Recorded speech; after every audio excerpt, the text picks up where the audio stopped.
hech bir ayolni tirnoqqa zo'r qilmasin ekan. Homilador bo'lganimcha nimalar boshimdan o'tmadi. Yugurib hamma joyga eldim, nimani eshitsam shuni qildim. Lish bu farzandli bo'lay. Men homilador bo'lsam, mendan baxtli ayol bo'lmaydi dedim.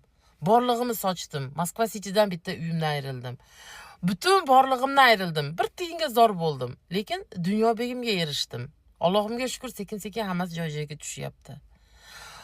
Homilador bo'lsam, shu testlikda chiziq chiqsa, mendan baxtli odam yo'q dunyoda. Men eng baxtli ayolman deb o'yladim.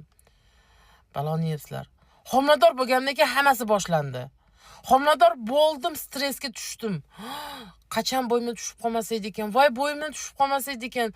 Bilasizlarmi? Testni har kuni 2-3 marta, 5 tadan test tekshirdim.